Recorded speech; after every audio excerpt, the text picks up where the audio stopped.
नमस्कार प्रिय भक्तगणों, आप सब सुनेंगे सोमवार व्रत की पावन पौराणिक व्रत कथा। सोमवार के दिन व्रत रखने और कथा सुनने से भोलेनाथ आपकी सभी मनोरथ पूर्ण करते हैं, सभी प्रकार के सुख और समृद्धि की प्राप्ति होती है और अंत में भगवान शिव के धाम की प्राप्ति होती है। प्रिय भक्तगणों, आप इस दिन व्रत नहीं भी रख रहे हैं, तब भी आप भोलेनाथ की कृपा पाने के लिए कथा का श्रवण अवश्य करें। सावन सोमवार कैसे करें, पूजा विधि संपूर्ण जानकारी के लिए हमने अलग से एक वीडियो बनाया हुआ है, तो आप हमारे चैनल पर जाकर 16 सोमवार से संबंधित सारी जानकारी प्राप्त कर सकते हैं। इस वीडियो में हम श्रवण सोमवार की व्रत कथा, तो आइए भगवान भोलेनाथ के चरणों का ध्यान करते हुए आज सोमवार के दिन बड़ी ही श्रद्धा और प्रसन्न चित्त मन से सोमवार की भगवान भोलेनाथ की कथा को सुनते हैं। किंतु एक बात का विशेष ध्यान रखिएगा कि कथा को पूरा अवश्य सुनिएगा। व्रत कथा को आधा अधूरा बीच में नहीं छोड़ते, बहुत पाप लगता है। लेकिन कथा को श्रवण करने से पहले कथा को लाइक कर दीजिए और हिंदू रिलीजियस टेल्स चैनल को सब्सक्राइब करके बेल आइकन का बटन अवश्य ही दबा दीजिए। तो बोलिए प्रेम से भगवान भोलेनाथ की जय, माता पार्वती की जय, हर हर महादेव जय, शिव शंभू। प्राचीन समय में एक नगर में एक धनवान साहूकार रहा करता था, जिसके घर में किसी प्रकार की कोई कमी नहीं थी, परंतु उसका कोई पुत्र नहीं है, जिस कारण वह काफी दुखी रहता था। उसे दिन रात यही चिंता सताती रहती थी। ऐसे में वह पुत्र पाने की कामना लिए हर सोमवार भगवान शिव जी का व्रत और पूजन किया करता था और शाम के समय शिव मंदिर में जाकर के भगवान शिव जी के सामने दीपक जलाता था। उसके उस भक्ति भाव को देखकर देवी मां पार्वती ने शिव जी से कहा कि यह साहूकार आपका बहुत बड़ा भक्त है और सदैव आपका व्रत और पूजन बड़ी श्रद्धा के साथ करता है, इसकी मनोकामना पूर्ण करनी चाहिए। शिव जी ने कहा, हे पार्वती, यह संसार कर्म क्षेत्र है और जैसे किसान खेत में जैसा बीज बोता है वैसा ही फल काटता है, उसी तरह इस संसार में व्यक्ति जैसा कर्म करता है वैसा ही फल भोगता है। पार्वती जी ने अत्यंत आग्रह से कहा, प्रभु, जब यह आपका इतना बड़ा भक्त है और इसको अगर किसी भी प्रकार का दुख है तो उसे अवश्य दूर करना चाहिए, क्योंकि आप सदैव अपने भक्तों पर दयालु होते हैं और उनके दुखों को हमेशा दूर करते हैं।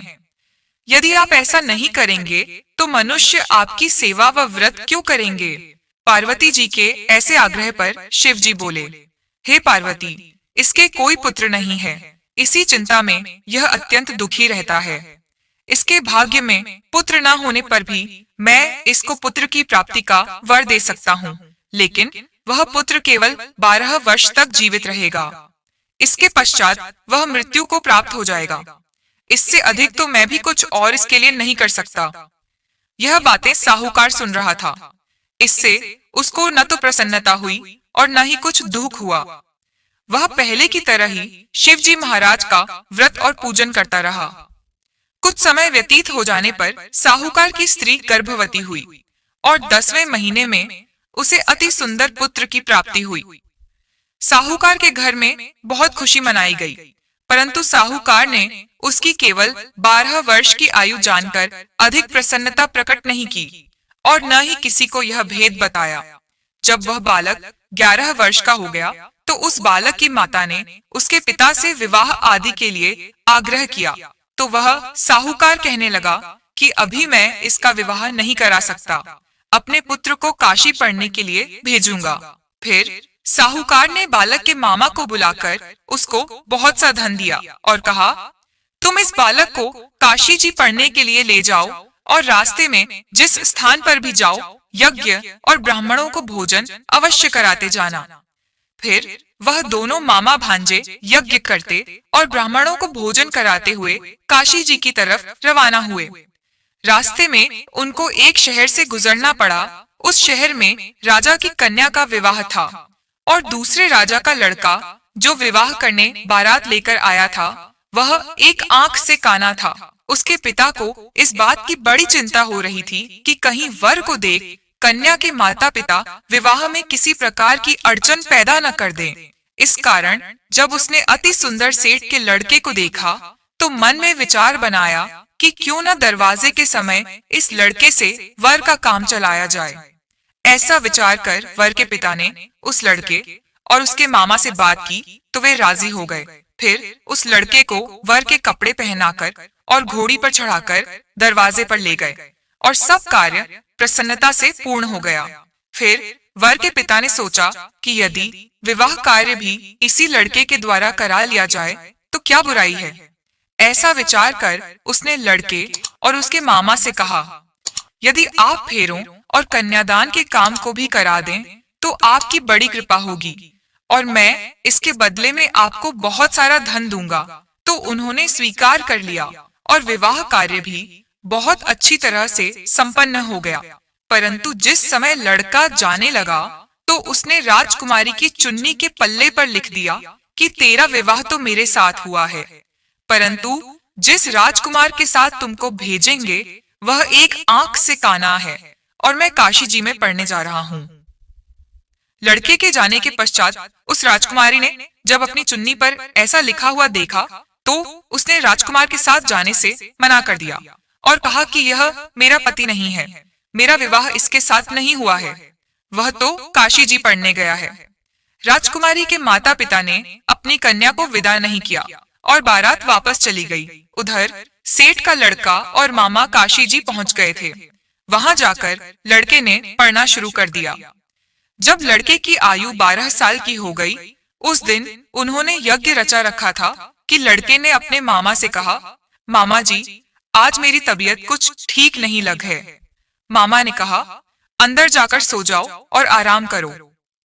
लड़का अंदर जाकर सो गया और थोड़ी देर के बाद में उसके प्राण निकल गए। जब उसके मामा ने आकर देखा तो वह मुर्दा पड़ा हुआ है तो उसको बड़ा दुख हुआ और उसने सोचा कि अगर मैं अभी रोना पीटना मचा दूंगा तो यज्ञ का कार्य अधूरा रह जाएगा, जो कि सही नहीं होगा। अतः उसने जल्दी से यज्ञ का कार्य समाप्त किया और ब्राह्मणों के जाने के बाद रोना पीटना आरंभ कर दिया। संयोगवश उसी समय शिव पार्वती जी उधर से जा रहे थे। जब उन्होंने जोर जोर से रोने की आवाज सुनाई दी तो पार्वती जी शिव जी से कहने लगी, प्रभु कोई दुखिया रो रहा है, कृपया कर इसके कष्ट को दूर कीजिए। जब शिव पार्वती ने पास जाकर देखा तो वहां एक लड़का मुर्दा पड़ा हुआ था।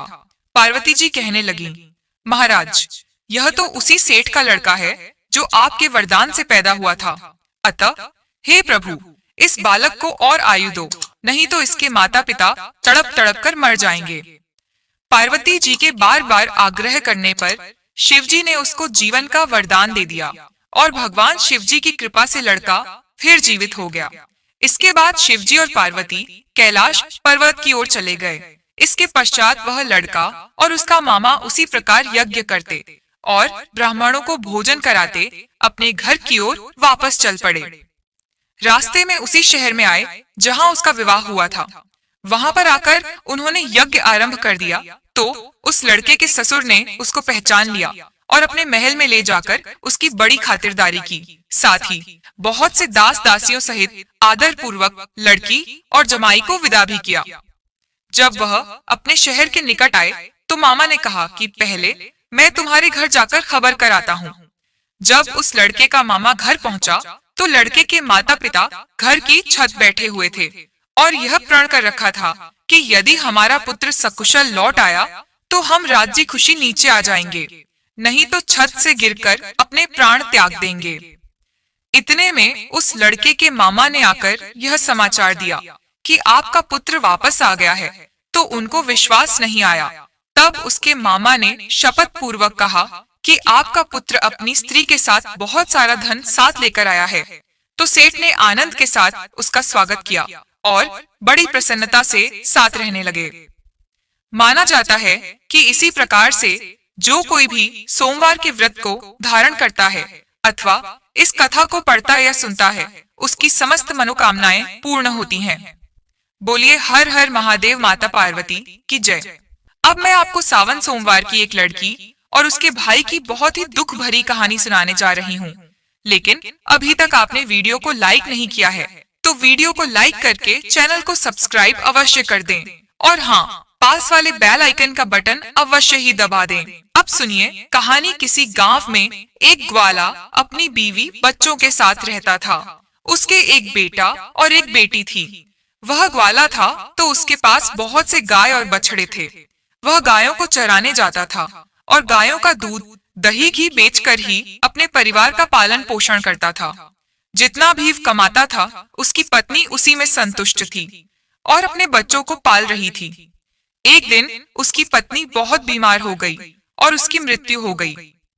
अब ग्वाले के ऊपर अपने दोनों बच्चों की जिम्मेदारी आ गई। कहते हैं कि अगर पिता मर जाए तो माँ अपने बच्चों को सही तरीके से पाल लेती है, लेकिन एक पिता ऐसा नहीं कर पाता। उस ग्वाले को भी बहुत परेशानी हो रही थी। वह गाय चराने जाता तो अपने बच्चों के लिए भोजन तैयार नहीं कर पाता। बच्चे अभी छोटे थे। बेटी 10 साल की थी और बेटा 9 साल का। कुछ समय ऐसे ही बीत गया। फिर ग्वाले ने बच्चों के पालन पोषण के लिए दूसरी शादी कर ली। ग्वाले की दूसरी पत्नी घर आ गई।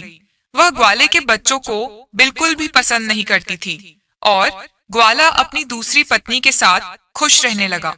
अब ग्वाला अपनी दूसरी पत्नी की सारी बात मानता था। धीरे धीरे समय बीतता है और बच्चे और बड़े हो जाते हैं। लड़का 12 साल का हो जाता है। उसकी दूसरी माँ लड़के को बिल्कुल भी पसंद नहीं करती थी। एक बार अपने पति से कहती है कि आप क्यों गाय बछड़ों को चराने जाते हो? अब यह लड़का बड़ा हो गया है, अब से गाय बछड़े चराने यह लड़का जाएगा। फिर बेचारा लड़का रोज सुबह जंगल में गाय बछड़े चराने जाता और शाम को वापस आता। इधर लड़की भी बड़ी हो गई थी। वह घर का सारा काम करती और खाना बनाती और अपने भाई को अपने हाथों से खाना खिलाती। वह लड़की भगवान शिव की परम भक्त थी। वह भगवान शिव का रोज पूजा पाठ करती थी। वह दोनों भाई बहन एक दूसरे को बहुत प्यार करती थे और दोनों आपस में बातें करते थे कि पता नहीं हमारे पिताजी को क्या हो गया है। वो हम पर बिल्कुल भी ध्यान नहीं देते। जब से हमारी माँ की मृत्यु हुई है हमारे कितने कष्ट भरे दिन आ गए हैं। तब बहन अपने भाई को समझाती है कि तुम बिल्कुल भी चिंता मत करो, तुम्हारी बड़ी बहन है ना। यह कहकर वह अपने भाई को ढांढस बंधाती है। फिर भाई कहता है, दीदी मुझे माँ की बहुत याद आती है। अगर आज हमारी माँ होती तो हमें कितने प्यार से खाना खिलाती। दोनों भाई बहन अपनी माँ को याद करके रोने लगे। ऐसे ही दिन बीत रहे थे। एक दिन लड़का गाय चराने जंगल गया। जंगल में लड़के को एक शेर मिल गया तो लड़का दौड़कर एक पेड़ पर चढ़ गया और शेर से कहा, शेर भाई तुम मुझे क्यों खाना चाहते हो?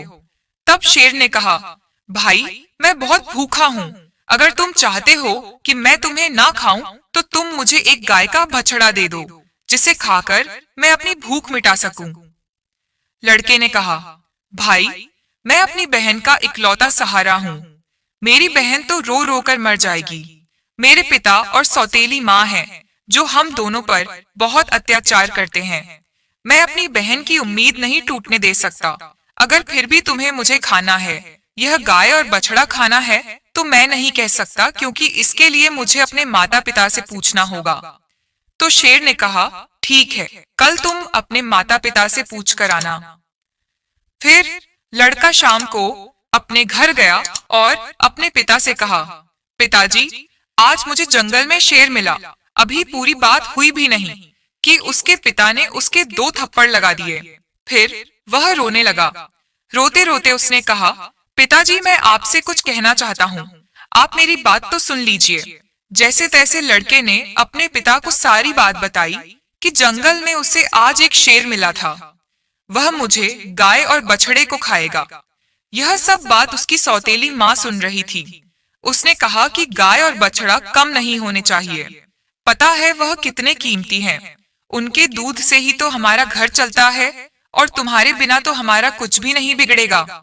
इसीलिए अच्छा है शेर तुम्हें ही खा जाए। अब वह बेचारा दुखी मन से अपनी बहन के पास गया। उसकी बहन ने खाना खिलाया और पूछा कि तुम इतने उदास क्यों हो? तब लड़के ने सारी बात अपनी बहन को बता दी। तब उसकी बहन उसे समझाने लगी कि तुम तो मेरी जिंदगी का आधार हो भाई, तुम्हारे बिना तो मैं जीने की सोच भी नहीं सकती। अगर तुम्हें कुछ हो गया तो मैं भी जिंदा नहीं रहूंगी। इसलिए तुम जंगल को जाना और एक बछड़ा शेर को खाने को दे देना। अगर गाय जिंदा रहेगी तो बछड़ा और आ जाएगा। और उसके पिता ने भी यही बात कही था कि शेर तुझे खा जाएगा तो पुत्र तो और भी हो जाएगा। यह सारी बातें बहन ने सुन ली थी। तो भाई ने कहा, ठीक है बहन। दूसरे दिन वह जंगल में गया तो शेर उसका इंतजार करता मिला।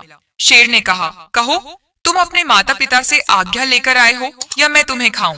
तब लड़के ने सारी बात शेर को बताई और कहा, मेरी बहन ने कहा है कि तुम एक बछड़े को खा लो।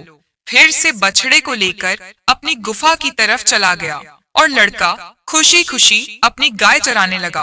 और शाम को अपने घर आ गया तो उसके माता पिता गाय बछड़ों की गिनती करने लगे तो एक बछड़ा कम था। वह समझ गए कि वह बछड़ा लड़का शेर को दे आया है। इस बात पर वह दोनों बहुत गुस्सा हो गए और उसे मारने लगे। उसके पिता ने उसे डंडे से इतना मारा कि वह बेहोश होकर गिर पड़ा। उसकी बहन यह सब देख रही थी और उसको बहुत बुरा लग रहा था, लेकिन वह कर भी क्या सकती थी जब उसके माता पिता चले गए।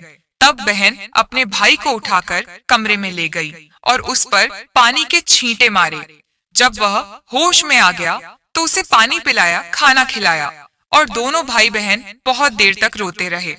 फिर बहन ने कहा, भाई अब तुम्हारा यहाँ रहना खतरे से खाली नहीं है।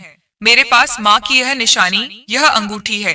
तुम यह अंगूठी पहन लो और यह घर छोड़कर चले जाओ। अगर तुम जीवित रहोगे तो मुझे आस रहेगी और हम कभी ना कभी जरूर मिल जाएंगे। भाई की समझ में बहन की सारी बात आ रही थी, लेकिन उसने कहा, बहन तुम ठीक कह रही हो, लेकिन मैं तुम्हें यहाँ अकेले छोड़कर कैसे चला जाऊं? माँ तुम पर भी तो अत्याचार करती है, सब काम करवाती है, तुम्हें मारती पीटते हैं। तब बहन ने कहा, भाई अगर तुम ठीक रहोगे तो मैं सब सहन कर लूंगी, लेकिन तुम यहाँ से चले जाओ। भाई अपनी बहन की बात मान लेता है और एक धागा उठाता है और अपनी बहन की कलाई में बांध देता है। यह मेरी निशानी है, जब भी हम मिलेंगे तो यह देखकर एक दूसरे को पहचान लेंगे। तुम यह धागा टूटने मत देना। बहन ने कहा, ठीक है। जब दोनों भाई बहन बातें कर रहे थे तो उनकी सौतेली माँ सब बातें सुन रही थी। तब वह मन में सोचने लगी, अच्छा यह बात है, अब मैं इन्हें मजा सिखाती हूँ। जब लड़का और लड़की सो गए तो सौतेली माँ ने अपने पति से कहा कि मुझे तो इस लड़के का मांस खाना है। पति ने कहा, ठीक है, अगर तुम्हारी ज्यादा इच्छा हो रही है तो मैं अभी इसका मांस लेकर आता हूँ। बाप इतना निर्दयी, इतना कठोर हृदय का हो गया कि उसने अपने बेटे को उठाया और बाहर ले गया और कुल्हाड़ी से उसके छोटे छोटे टुकड़े कर दिए। फिर टुकड़े लेकर अपनी पत्नी के पास आया। तब उसकी पत्नी ने उन मांस के टुकड़ों की सब्जी बनाई और खाना बनाया। फिर उसने एक थाली अपने लिए और एक पति के लगाई। तभी उसके मन में विचार आया कि भाई बहन का बहुत गहरा प्यार है, तो बहन को उसके भाई का मांस जरूर खिलाना चाहिए। तो उसने बहन को बुलाया और एक थाली उसके लिए भी लगाई और कहा, खाओ। तब बहन सोचने लगी कि इतने प्यार से तो माँ ने कभी खाना नहीं दिया, जरूर कोई बात है। जब वह खाना खाने लगी तो बहन ने देखा कि थाली में वही उंगली आ गई जिसमें वो अंगूठी थी। बहन तुरंत समझ गई, क्योंकि वह सुबह से अपने भाई को खोज रही थी, लेकिन वह उसे कहीं दिखाई नहीं दिया। उसका शक यकीन में बदल गया। वह अंगूठी देखकर अंदर जाकर जोर जोर से रोने लगी और भगवान शिव से कहने लगी, हे भगवान, यह क्या हुआ? इन लोगों ने मेरे भाई को मार डाला, अब मैं अकेली रह गई। अब वह रोए जा रही थी, तभी उसे बड़े बूढ़ों की बात याद आई कि किसी इंसान की मुक्ति तब तक नहीं होती जब तक कि उसकी अस्थियां नदी में विसर्जित नहीं होती। उसने सोचा, मेरे भाई की भी तो मुक्ति भी नहीं होगी, यह लोग तो उसे मारकर खा गए। तभी उसने उंगली उठाई और चलते चलते वह नदी के किनारे पहुंच गई। उंगली को अपने हाथों में लेकर जोर जोर से रोने लगी। बहन भगवान को याद कर रही थी, क्योंकि वह लड़की बहुत धार्मिक थी। वह रोज भगवान शिव का पूजा पाठ किया करती थी, सोमवार का व्रत रखती थी और हमेशा भगवान से यही प्रार्थना करती थी कि हे भगवान, मेरे भाई की रक्षा करना। उस दिन भी वह रोते रोते कह रही थी, हे भगवान, मेरा इस संसार में कोई नहीं है। एक भाई था, उसे भी तुमने ले लिया। माँ को तो पहले ही छीन लिया, अब मैं किसके लिए जीवित रहूंगी, मैं कैसे रहूंगी। अब मैं भी इसी नदी में कूदकर अपनी जान दे दूंगी। फिर वह उंगली उसने नदी में विसर्जित की और भगवान से प्रार्थना की है, भगवान मेरे भाई को मुक्ति देना, जहाँ कहीं भी है उसकी आत्मा को शांति मिले। फिर नदी में कूदने वाली होती है तो उसने देखा कि जो उंगली उसने नदी में डाली है वह तोता बनकर उड़ गया और नदी के पास एक पेड़ था, उस पर जाकर बैठ गया। फिर तोते ने कहा, बहन तू क्यों दुखी होती है, मैं तेरा भाई हूँ। बहन तुमने यह बहुत अच्छा किया जो तुमने यह उंगली नदी में डाल दी, इससे मेरी मुक्ति हो गई और मुझे तोते का जन्म मिल गया। बहन तुम चिंता मत करो, मैं तोता बनकर भी तुम्हारी हर तरह से मदद करूंगा। हम दोनों आपस में सुख दुख की बातें किया करेंगे। यह देखकर बहन बहुत खुश हुई कि चलो मेरा भाई साथ तो है, किसी भी रूप में सही। फिर बहन घर वापस आ गई। सौतेली माँ उसे सारा काम करवाती और बहुत खुश होती कि चलो इसके कोई भाई नहीं है, इसके भाई से तो पीछा छूटा। लेकिन वह लड़की जल्दी से अपना काम पूरा करती और बाग बगीचे में जाती। वहाँ उसका भाई उसका इंतजार करता रहता। दोनों भाई बहन खूब बातें करते। वह अपनी बहन को अच्छे अच्छे फल खिलाता। सावन का महीना चल रहा था। लड़की सावन महीने में पूजा पाठ करती, सावन सोमवार का व्रत रखती और पूजा पाठ करने के बहाने ही वह बगीचे में जाती थी। भाई ने बहन से कहा, बहन तुम चिंता मत करना, अगर माँ पिताजी तुम्हें यहाँ न आने दे तो मैं घर के बाहर किसी डाल पर तुम्हें बैठा दिखाई दूंगा। बहन बहुत खुश थी, वह मन से बहुत खुश रहने लगी। रक्षाबंधन का त्योहार आने वाला था तो भाई ने सोचा, मुझे अपनी बहन के लिए कुछ करना चाहिए। यह वहाँ निर्दयी लोगों के साथ रहती है जो उन्होंने मेरे साथ किया, कहीं मेरी बहन के साथ ना कर दे, मुझे उनसे बदला लेना होगा। फिर उसने भगवान से प्रार्थना की कि हे भगवान मेरी बहन की रक्षा करना। तभी वह एक लोहार के पास पहुंचा। लोहार से तोते ने कहा, पिता ने मारा, माँ ने मरवाया। बहन सरासर रोई थी। मैं हरिहल तोता बन उड़ आया। फिर वह लोहार कहने लगा, तुम क्या कह रहे हो, मेरी तो कुछ भी समझ में नहीं आया। फिर उसने वही दोहराया, पिता ने मारा, माँ ने मरवाया। बहन सरासर रोई थी। वह हरियल तोता बन उड़ आया। तोते को बोलता हुआ देखकर उसे उसकी बातें सुनने का मन हुआ। वह कहने लगा, तोता तुम मुझे खुलकर बताओ, तुम क्या कहना चाहते हो। तब तोते ने सारी बात लोहार को बताई। लोहार तोते की बात सुनकर कहता है, तुम्हारी कहानी तो बहुत ही दुख भरी है। यह सुनकर मुझे रोना आ रहा है। तुम बताओ तुम मुझसे क्या चाहते हो। अगर तुम चाहो तो मैं तुम्हारे लिए अपनी जान भी दे सकता हूँ। तब तोते ने कहा, मुझे कुछ नहीं चाहिए, बस तुम मेरे लिए एक ऐसी कटार बना दो जो तलवार से भी तेज हो। लोहार ने कहा, ठीक है भाई। फिर उस लोहार ने तोते के लिए कटार बनाई। तोते ने कहा, इस कटार को मेरे पंखों में छुपा दो।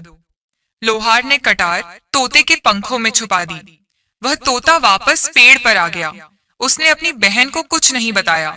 उसकी बहन उससे मिली बातें की, साथ में भोजन किया और वह घर वापस चली गई।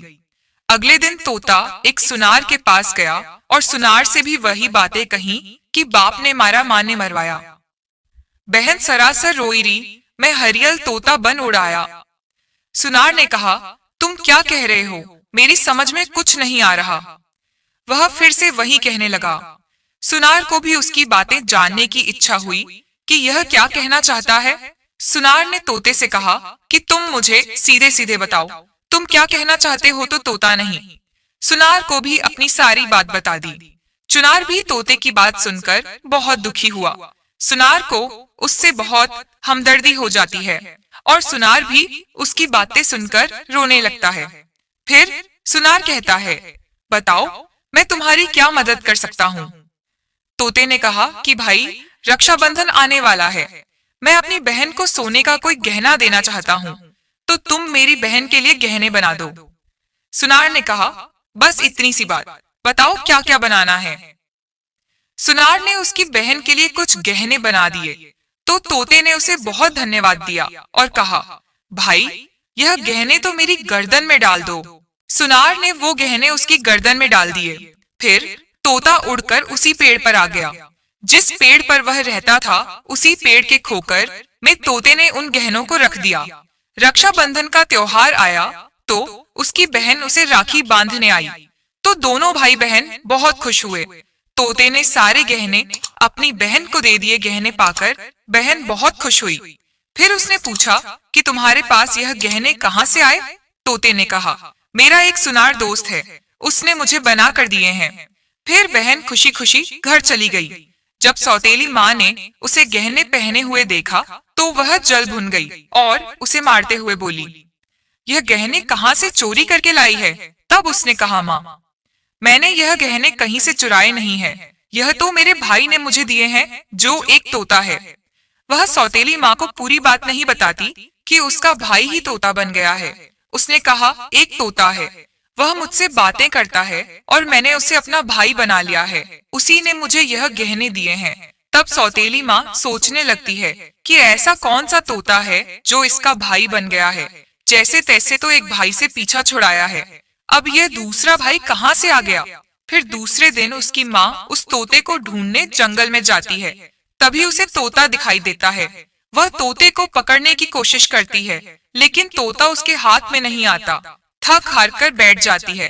कुछ देर बाद फिर तोते को पकड़ने की कोशिश करती है, लेकिन तोता उसकी पकड़ में नहीं आता। वह सोचती है कि कैसे भी मैं इसे पकड़ लूं और इसे मार दूं। इसे ज्यादा भाई बनने का शौक है। वह सुबह से शाम तक तोते को पकड़ने की कोशिश करती है, लेकिन तोते को नहीं पकड़ पाती। फिर वह घर आती है तो उसका सारा गुस्सा उस लड़की पर निकलता है।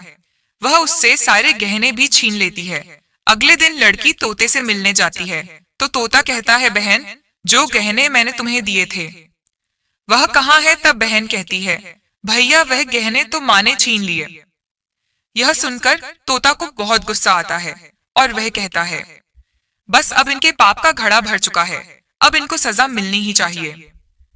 फिर वह तोता उस घर के बाहर एक पेड़ की डाल पर बैठ जाता है और इंतजार करता है कि उसके माता पिता कब बाहर निकले। तब वह लड़की बाहर कुछ काम कर रही थी तो उसकी माँ किसी बात पर उसे डांट रही थी और उसे मार रही थी। तभी उसका पिता भी बाहर आ जाता है और लड़की को मारने लगता है। यह सब वो तोता पेड़ पर बैठकर देख रहा था। उससे यह सब देखा नहीं गया और वह अपनी सौतेली माँ और बाप पर झपट पड़ा। उसके पंखों में जो कटार थी उसने उन दोनों की आंखों में घुसा दी। अब दोनों अंधे हो गए और तड़पने लगे। फिर उसमें अपनी चोट से कटार उठाई और उन पर वार कर दिया तो दोनों जमीन पर गिर पड़े। तोते ने कहा, तुम दोनों ने बहुत पाप किए हैं, मैं तुम दोनों को नहीं छोड़ सकता। तब वह दोनों कहते हैं कि तुम्हारा हमसे क्या गैर है? तब तोते ने कहा, तुमने तो मुझे मार कर खा लिया, पूछ रहे हो कि क्या बैर है? फिर वह दोनों तड़प तड़प कर मर जाते हैं। तब तोता अपनी बहन से कहता है कि चलो अब हम यहाँ नहीं रहेंगे, अगर यहाँ रहेंगे तो हमें अपने दुख याद आएंगे, हम उनको कभी भूल नहीं पाएंगे और दुखी रहेंगे। तो उसकी बहन कहती है, हाँ भैया, अब हम यहाँ नहीं रहेंगे, अब हम ऐसी जगह रहेंगे जहाँ कोई हम दोनों को अलग ना कर सके। फिर वहां से चलते हैं तो चलते चलते एक मंदिर में पहुंच जाते हैं। तोता कहता है, बहन, इससे अच्छी जगह हमें कोई और नहीं मिल सकती। अब दोनों भाई बहन उस मंदिर में रहने लगते हैं। बहन तो पहले से ही पूजा पाठ करती थी, सोमवार का व्रत रखती थी। अब तोता भी पूजा पाठ करता है। पास में ही एक सरोवर था, उससे अपने पंख गीले करके लाता है और शिवलिंग पर जल चढ़ाता है और लड़की भी भगवान शिव और माता पार्वती की पूजा करती है। ऐसी ही दिन बीत रही थी। उसकी सच्ची भक्ति को देखकर एक दिन माँ पार्वती ने भगवान शिव से कहा कि देखो कितनी दुखिया भाई बहन हैं, इनको देखकर मुझे रोना आता है। यह कितने तन मन से आपकी सेवा करते हैं, आपको इनका दुख दूर करना चाहिए। तब शिवजी ने कहा, हे पार्वती, यह तो संसार सागर है, हम किस किस का दुख दूर करेंगे। लेकिन पार्वती माँ हट करने लगी और कहने लगी, नहीं भगवान, आपको इनके दुख को दूर करना ही होगा। तो भगवान शिव पार्वती माँ के हट के आगे मान जाते हैं। जब वह दोनों भाई बहन पूजा कर रहे थे तो भगवान शिव और माता पार्वती प्रकट होते हैं और उनसे मनचाहा वरदान मांगने को कहते हैं। तो लड़की ने कहा, हे भगवान, मुझे कुछ नहीं चाहिए, मैं तो बस इतना चाहती हूँ कि मेरा भाई पहले वाले रूप में आ जाए और हम भाई बहन को कोई अलग ना कर सके।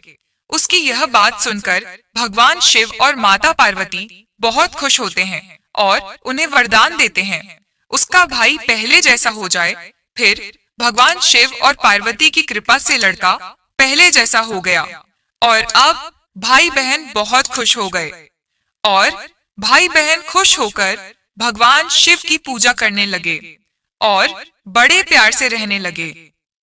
जय हो भोलेनाथ, हर हर महादेव।